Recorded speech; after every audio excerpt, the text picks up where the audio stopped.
지난 뒤 사과 가격이 10kg 한 상자에 1,000원까지 떨어지자 장수 지역 농가들이 대책 마련을 촉구하며 집단 행동에 나섰습니다. 아프리카 돼지 열병이 발병하면서 내려진 돼지 이동 중지 명령은 해제됐지만 가을 축제가 줄줄이 예정돼 있어 방역엔 더 비상이 걸렸습니다. 내년 총선을 앞두고 무소속 시군 의원들의 민주당 복당 신청이 줄을 이으면서 갈등과 부작용이 우려되고 있습니다. 올해로 57번째를 맞는 소충사선 문화제가 오늘 개막했습니다. 소충사선 문화제는 오는 일요일까지 나흘 동안 이어집니다. 여러분 안녕하십니까? 군민 2만 5천 명 가운데 사과를 재배하는 농가만 1,000여 곳. 장수군 농민들에게 사과는 그야말로 밥줄입니다. 그런데 사과값이 한 상자에 1,000원대로 폭락하면서 박스값도 건질 수 없게 됐습니다. 위기에 몰린 농민들이 생존권 보장을 요구하고 있습니다. 오정현 기자가 보도합니다. 사과 상자를 나르고 쌓고 다시 나르고 그 위에 또 쌓습니다. 가격이 급락하자 농민들이 공판장이나 시장이 아닌 군청에 버리듯 가져다 놓은 겁니다. 평소라면 15,000원은 받았을 씨알 굵은 홍로도 이날 아침 경매가 3,000원이 매겨지자 파는 걸 포기했습니다. 이런 놈의 사과를 갖다가 서울 가서 이거 우리 2,000원, 3,000원에 사간대 장사꾼이. 자 소비자들은 몇만 원씩 먹어 이 사과를. 우리는 요거 박스값 운임비도 안 나와 가져가야. 10kg 한 상자에 1,000원까지 떨어지기도 했는데 종이박스 원가만 1,980원입니다. 잦은 비 탓에 추석에 맞춰 출하를 못한 게 문제가 됐습니다. 대목이 지나고서야 연근 사과가 한꺼번에 출하되면서 가격은 바닥을 쳤습니다. 농민들은 생산원가 보전 등 대책을 요구하고 있습니다. 재배 면적 조절 실패로 몇 해째 과잉 생산이 누적된 것 역시 불만입니다. 농사만 짓게 해놓고 재배에 면적만 확보했는데 정작 사과를 생산해놓고 보니까 우리가 우리끼리 서로 발등 찍는. 당장 지원할 장치가 없는 장수군도 부심입니다. 가격 하락 손실분을 메워주는 가격 안정 지원 사업 품목에서 장수 사과는 빠져섭니다. 가격 안정제 지원 사업에 지금 사과 품목이 못 들어간 것이 정말 아쉬워요. 근데 이제 이 부분은 저희도 이제 도에 또 적극적으로 건의를 드리고 저희 군에서도 할 수 있는 방법이 있다면은 좀 최대한으로. 따는 것 자체를 포기한 농민들은 요구가 받아들여지지 않으면 공판장 납품 거부와 대규모 집회 등 또 다른 단체 행동을 이어갈 것이라고 예고했습니다. JTB 뉴스 오정현입니다. 아프리카 돼지 열병이 발생하면서 내려졌던 돼지 이동 중지 명령이 오늘 해제됐습니다. 하지만 방역 작업엔 부담이 더 커졌습니다. 유동인구가 많은 가을철에 대형 축제가 줄줄이 예정돼 있기 때문에 방역 당국이 촉각을 곤두세우고 있습니다.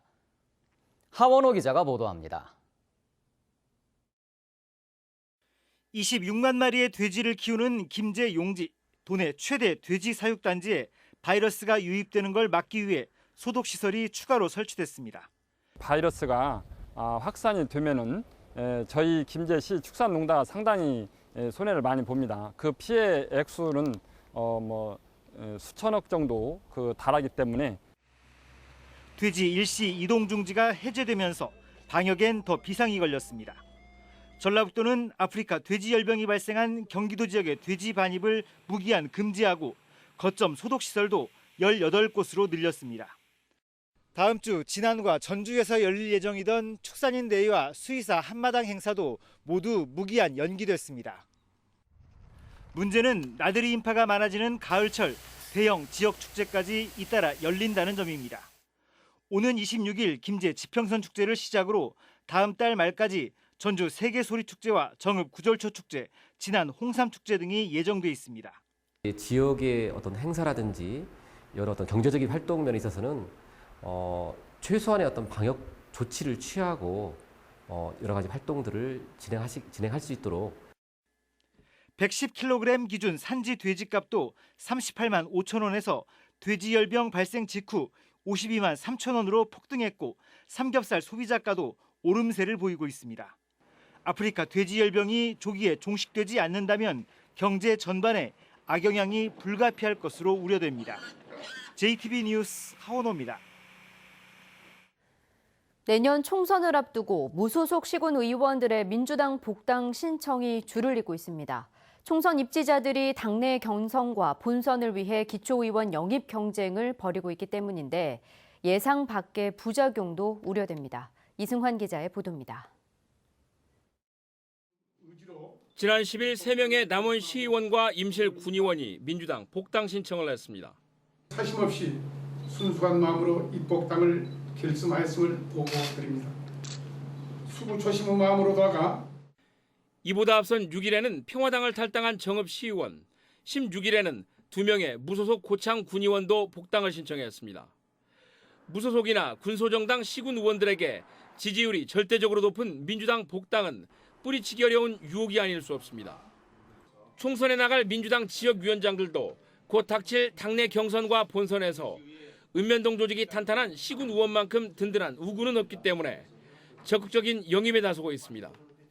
사실 정당의 가장 기초 뿌리가 지방 의원들입니다. 그러니까 기초 의원과 광역이 있는데 그분들이 민심에 직접적으로 접하는 가장 중요한 조직 중에 한 분이라고 보시면 됩니다. 하지만 적지 않은 갈등과 부작용도 우려됩니다. 김제에서도 일부 시군 의원들의 복당설이 돌자 민주당 의원들의 반발이 감지되고 있습니다. 나는 민주당이 요새 여당이고 힘이 있으니까 민주당 오겠다? 이거는 우리 민주당 의원 입장에서는 좀 껄끄럽죠. 받아들이기가. 지난해 지방선거 때 민주당이 도내 시군의회의 74% 이상을 차지했는데 이 같은 복당 러쉬로 특정 정당의 의석 독과점이 더 심화된다는 점도 큰 문제입니다. 총선 입지자들이 앞다투어 세불리기 경쟁에 나서면서 최일선에 있는 시군 의원들의 움직임도 빨라지고 있습니다. JTB 뉴스 이승환입니다. 대규모 비리가 적발된 완산학원의 임시이사회가 본격적인 가동에 들어갔습니다. 전북교육청이 선임한 완산학원 임시이사 7명은 오늘 첫 이사회를 열어 차상철 전 전북교육연구원장을 이사장으로 선출하고 학교 운영 정상화를 위한 활동을 시작했습니다. 임시이사회는 앞으로 감사 2명을 선임하는 동시에 학습권 보장과 학사 일정에 차질이 없도록 인사와 행정 조치도 서둘러 진행할 예정입니다. 요즘 교육 현장에선 일반고를 살리기 위한 움직임이 활발히 이루어지고 있습니다. 수업 혁신과 학교 간 공동 교육과정 도입 같은 새로운 시도가 눈길을 끌고 있습니다. 하지만 이런 노력이 정착되기 위해선 풀어야 될 과제도 만만치 않습니다. 조창현 기자가 보도합니다. 토요일 오전 전주 시내 한 고등학교 과학실험실 10여 명의 남녀 고등학생들이 머리를 맞대고 실험에 열중하고 있습니다. 표준 용액을 만드는 실험인데 직접 실험에 참여해보니 어렵게만 느껴졌던 화학식의 원리가 쉽게 다가옵니다. 실험에 적용해보는 활동을 통해서 과학에 대한 흥미를 높일 수 있고 더욱 이해 또한 증가하는 것 같습니다. 지역별 거점 학교에서 이루어지는 공동교육과정에는 해당 학교뿐만 아니라 인근 학교 학생들도 같이 참여합니다. 일반고 학교에서 갈증을 느끼고 있는 과목들에 대해서 아이들이 지원을 하다 보니까 수업에 대한 만족도, 수업에 대한 열의, 이런 부분에 대한 평가가 전부 다 좋고요. 지난해부터 도내 일반계 고등학교에서는 수업 혁신에 바람이 불고 있습니다. 학생 중심의 역량 교육을 강화하는 2015 개정 교육과정이 지난해부터 적용됐기 때문입니다. 역량 교육이란 학생이 스스로 삶을 설계하고 진로와 적성에 맞게 교과목을 선택해 배우도록 하는 것입니다. 이를 위해 전북교육청은 온라인과 오프라인 공동교육과정과 소수학생 선택 과목제 등 고교 학점제에 대비한 교육과정을 도입했습니다. 일반고가 더 이상 대학 진학만을 목표로 하는 학교가 아니기 때문에 진로와 적성에 맞는 교육, 참여하고 협력하는 교육이 필요하다고 판단했습니다. 일반고의 어떤 수업 개선이나 또는 그 학생을 바라보는 어떤 가치, 방향 이런 것 등이 개선되지 않으면 예전과 다르게 학교는 더욱더 어려워질 거다라는 생각을 가지고 있습니다. 이번 주 현장 스토리판 위기의 일반고 역량 교육으로 살린다 편에서는 역량 교육을 통해 일반고를 살리기 위한 교육 현장의 노력과 고교 학점제 정착을 위해 해결해야 할 과제는 무엇인지 살펴봤습니다. JTB 뉴스 조창현입니다. 노인 학대의 60%는 아들과 배우자에게서 발생하는 것으로 나타났습니다. 민주평화당 김광수 의원이 2016년부터 지난해까지 발생한 노인 학대 14,090건을 분석한 결과 가해자의 37.3%가 아들이었고 배우자가 24.5%로 뒤를 이었습니다. 또한 기관이 12.2%, 딸이 8.7%였습니다. 노인 학대가 발생한 장소는 가정이 89%로 대부분을 차지했고 노인 생활시설이 7.2%였습니다. 축제 계절을 맞아 향토 문화축제인 소충사선 문화제가 개막했습니다. 올해로 57번째를 맞은 이 문화제는 일요일까지 나흘 동안 이어집니다. 나금동 기자입니다. 절로 어깨를 들썩이게 하는 흥겨운 풍물놀이가 축제의 시작을 알립니다. 재를 올리며 풍년은 물론 운전자들의 무사고와 안녕도 빌어봅니다. 1년 내에 땀 흘리며 농사 지으신 농민을 위로하고 그리고 전주남북간의 무사고를 기원하는 개막 공연이 되겠습니다.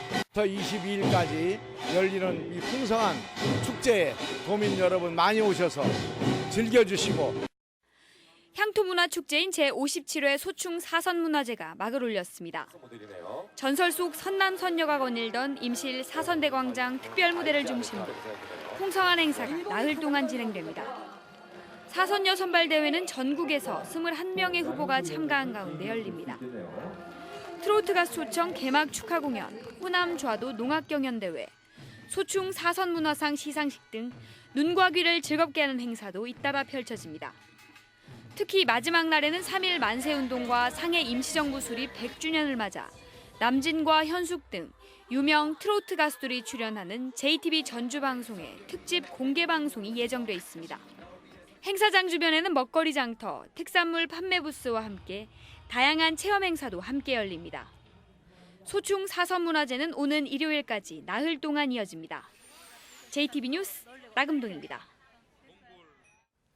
발굴 조사가 이루어지고 있는 익산 쌍릉의 소왕릉에서 백제시대 것으로 추정되는 묘표석 2점이 발굴됐습니다. 이들 묘표석은 각각 석실 앞과 봉분에서 확인됐지만 글자는 새겨져 있지 않았습니다. 또 쌍릉의 대왕릉에서 인골이 담긴 상자가 나온 것과 달리 소왕릉에서는 피장자를 추정할 만한 단서가 확인되지 않았습니다. 발굴 작업을 맡은 원광대 마한백제연구소는 그동안 대왕릉과 소왕릉이 백제 무왕과 선화공주의 무덤으로 추정됐지만 이번 발굴 조사에서 주인을 확인할 순 없었다며 내일 발굴 설명회를 열겠다고 밝혔습니다. 우범기 전라북도 정무부지사가 별도의 취임식 없이 임용장을 받고 업무를 시작했습니다. 우범기 정무부지사는 전북이 다른 지역과 경쟁을 하기 위해서는 전주의 역량이 커져야 하고 새만금에 싹이 터야 된다며 앞으로 전북 몫을 찾는 데 최선의 노력을 다하겠다고 밝혔습니다. 부안 출신인 우 정무부지사는 1981년 행정고시로 공직에 들어와 통계청 기획조정관과 광주광역시 경제부시장, 기획재정부 장기전략국장 등을 지냈습니다.